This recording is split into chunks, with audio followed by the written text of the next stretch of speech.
Hey everyone, I'm Wes Gay with Intentional Fitness.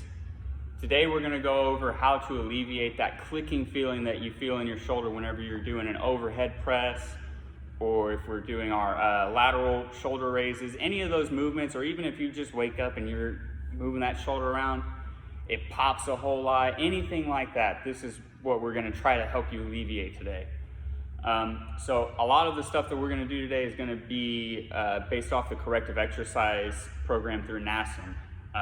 So as a corrective exercise specialist, a lot of the movements that we do and everything, they're all intended for a specific purpose versus just muscle growth or fast twitch muscle movements or getting stronger.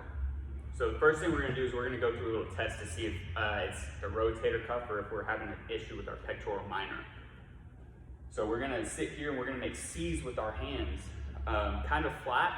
You want to keep contact with the wall, elbows down, shoulder blades against the wall. And what we're going to do is we're going to try to keep the contact with our index finger and our thumb on the wall, as well as our elbows, as long as possible as we raise up. You'll feel, for example, my shoulders or my elbows come up off of the wall quite a bit here. So what happened, we're still keeping contact with our hands, but our elbows are going to come off a little bit. What you want to do at this point is whenever you come up and you feel like right here my elbows are coming off, you want to rotate those shoulders forward and then come back down. All of this is going to be a slow and controlled movement. We're going to do 5 to 6 reps of this. Up to as high as 10 if it really feels good for you. If you're getting a whole lot of clicking, it's not unusual. So that's 4, we'll do 2 more. Really pinching those elbows together. And you might find as you go through these reps that you're able to keep your elbow contact for a longer period of time, which is a good sign. So after we do that, we're going to move our arms around from the sides with our palms facing forward. We'll rotate, do the same thing. So I felt a pop right there. Now we'll come straight up this way with our palms facing down. We'll do the same thing facing up. And all of this, we're just kind of getting a feel for what we're feeling in our shoulder after that warm up, basically. So if you're still feeling that clicking pain, then it's going to be our, as I said before, our rotator cuff, which is going to be our infraspinatus, our supraspinatus, and our teres minor. All of those insert back here. So most people would think that you're feeling shoulder pain, it's actually my deltoids, your anterior, posterior, and lateral deltoid. That's not necessarily the case, and oftentimes it's not at all. It's usually either your, like I said, rotator cuff or your pectoral minor that inserts into your shoulder. So what we're going to do now is we're going to go over how to strengthen our rotator cuff, and then at the end we'll talk about how to stretch out our pectoral minor to even the balance out. Okay, so for these exercises, you're only going to need some light dumbbells, up to as high as like 12 or 15. Nothing overly heavy with this. These are some small muscles that we're trying to tweak just to strengthen enough to where we don't feel that clicking anymore. So this isn't about hypertrophy or trying to get leaner or any of those other aspects of fitness. This is strictly to help alleviate shoulder pain. So the first thing we're going to do is we're going to be right here, and we're just going to rotate our forearms back. And one of the main things here is to make sure that we're not jutting our elbow forward. We're trying to keep it as perpendicular or as in place as possible the full time. And so the first exercise is we're going to use as vertical rotators. 3 sets of 10 to 15 reps. Keep it light, like I said. These are just 10s right now, and they are definitely pinching back in that rotator cuff. The next exercise that we're going to do is an external rotator. Now the key to this one is to not let your bicep take over. Make sure that you are keeping your elbow tight and we're not coming up this way. You want to keep it at a 90 the whole time. And so just like with the other one, with the vertical rotators, we're also going to keep our elbow tight, keep it in place. We're not trying to sling the weight, slow and controlled movements, still 10 to 15 reps, just as light a weight. You can actually take the external rotators a step forward, and we're gonna show you how to do that right now. So we're gonna step over this way, and we're gonna get on an incline here. And so I like to put my arm up just because I don't like it pinched in there. So the first thing we're gonna do, move over to the right a little bit, Ethan. All right, so we're gonna keep our elbow tight, and we're still rotating that shoulder just like this. You're gonna have to drop down in weight on this unless you were just abnormally strong, in which case you probably aren't doing this movement to begin with. But I can tell you that it is going to burn significantly more because you are fighting gravity the whole time with the rotator cuff. Same thing as before, 10 to 15 reps, 3 sets, nothing crazy. The last one we're going to show you with weight is going to be a incline lateral raise, but we're going to supinate our palms to where our thumbs are facing this way and coming back. So we're going to get right here. We're here. And you would think that this would target more of your deltoid, but by supinating our palms like this, our rotator cuff is going to start taking over for a lot of that. And these are 5-pound dumbbells right here. This is not about hypertrophy. It's not about strength. This is about making sure that we get our body right to prevent future injuries or muscular imbalances. So just like before, we're going to be doing 3 sets of 10 to 15 on this. And then after that, I'm going to show you, if you don't have weights, how to use the bands for all of this. So we're going to go over there in just a second. Okay, so just like before, we're still going to get our external rotators. So we can start by just stepping out until it's taut and getting that rotation in. This will be a really good warm-up, no matter for any shoulder day. This is a really good warm-up. And then for strengthening purposes of strengthening that rotator cuff, we're going to step a little bit further out and do the same thing. And then you can take this even a step further by starting with it already in an isometric hold, taking a big step, and then slowly fighting the eccentric phase. And again, a big step, slowly fighting the eccentric phase.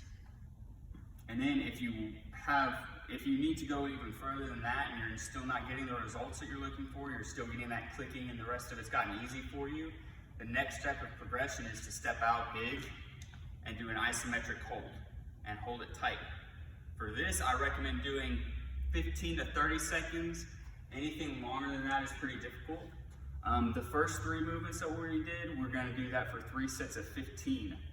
And then that last one, we're going to do 3 sets of the 30-second isometric hold. And we'll get both sides of that shoulder, make sure we're getting everything in. For our band work, for our vertical rotator cuff, it's going to be very similar. We're still going to anchor it lower, just like we had before.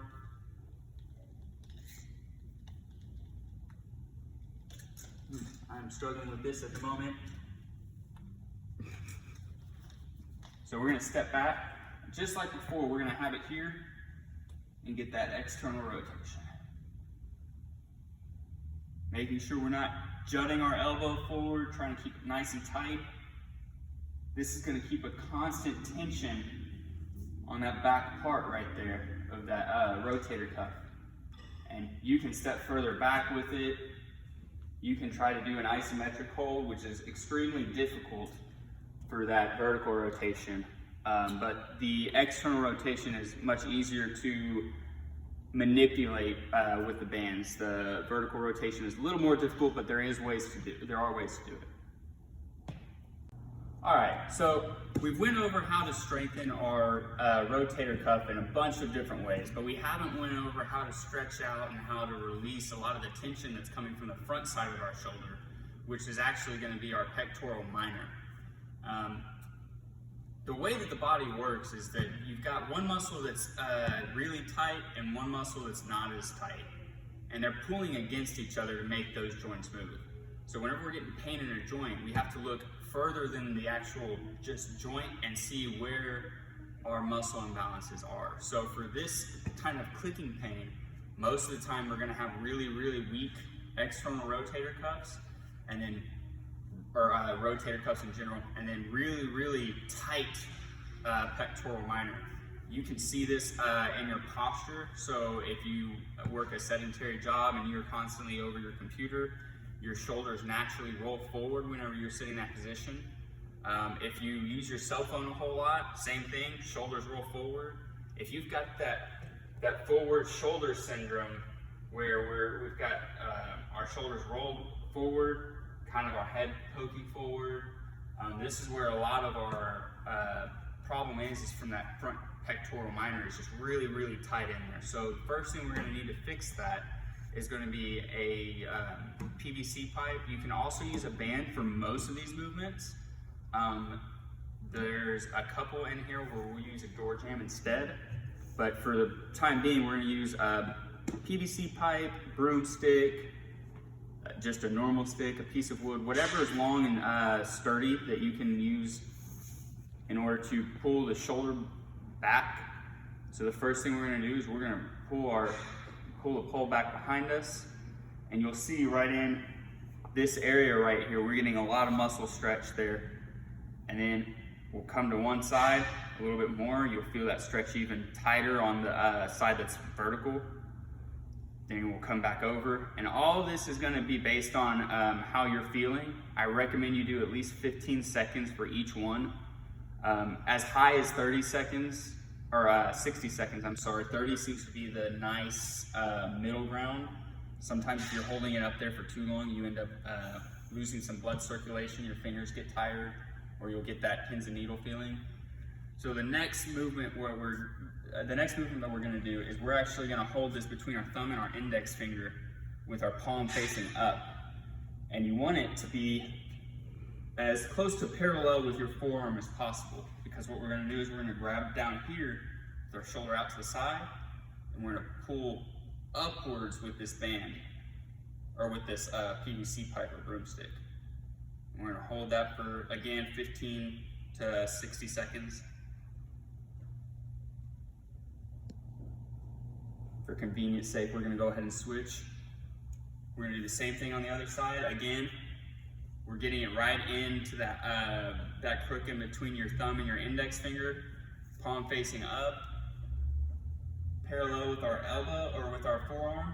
We're going to grab at the bottom and torque. And with this, the main thing, you don't want your chest to rise up. You're not trying to lean back with it. You're trying just to stretch that shoulder and kind of put it in a almost precarious position. So we're really just trying to squeeze in there and stretch everything out. And the last one that we're going to do is actually going to be using this door jam. And so I'll show you facing you and facing away from you. So facing away, you want to get your elbow and your forearm along this door jam. And you're just going to step forward as far as you can. And that's going to get a real good stretch in the front part of your shoulder or your front pectoral minor. And so if I turn around, you'll see it as well. You get elbow perpendicular with the wall, and you just step forward. And we get that nice deep stretch. Again, 15 to 60 seconds, 30 to 45 is ideal. The last thing we're going to go over is how to foam roll our pectoral minor, and for that I'm going to have to grab a foam roller. Alright, so we've got our foam roller now. We're going to roll out the front of the pectoral minor. It's a really hard area to get with a foam roller. It's easier if you have a tennis ball or a lacrosse ball. Basically what you would do is you would get that ball and you'd put it into your chest, get up against the wall, and then you'd move, and it would be kind of like a deep tissue massage right in that pectoral minor. Myofascial release is also known as foam rolling. The purpose of this is to work out all of the knots and take out the lactic acid that's built up in the muscle that you're rolling. So for our chest, for example, I've got my arm out to the side. You can come up at a 90, and then it's not a whole lot of movement. You're trying to push your weight into the foam roller and really get in there. You're wanting to go about 15 to 20 times across the full muscle, which isn't a long muscle at all. It's about 3 to 4 inches. So we're not really making a huge back and forth movement. And if you find a nice, really tender spot like right here, you want to roll back and forth on that probably 5 or 6 times. Ooh. And you might start sweating. You might feel a tingle feeling in your arm. You're rolling over a nerve. But you want to try to roll back and forth on that until you get that tender feeling out. So then we'll sit up a little bit, kind of move our arm back and forth. We'll go ahead and get the other side because we don't want to be unbalanced. So we're going to get right in there. Again, it's not a huge movement. I don't have a whole lot of knot or tenderness on this side. Well, right there a little bit. But really, my right shoulder, for me personally, is what bothers me more. So I tend to focus on the right a little bit more than the left.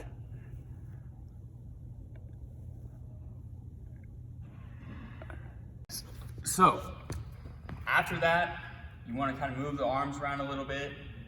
See if you're feeling any clicking at all. You're gonna have to go through this several times, at least probably a month of going through this, at least twice a week, just to get the muscles to cooperate with you. It's a lot like an elastic band. The more you pull and stretch, the less elasticity it has, or I'm sorry, the less elasticity that it has, but the more flexibility there is. Your muscles are like rubber bands in that sense. If you're holding 2 rubber bands and you pull one side real tight, the other side's gonna loosen up. We wanna come back to where they're both evenly tight, but not overly tight. Guys, thanks for watching the video. If you're looking for a corrective exercise program, or if you're just looking to get a personal trainer who cares about strength for longevity, training for longevity, feel free to contact me at intentionalf.com. That is intentionalf.com. Thank you and have a great day.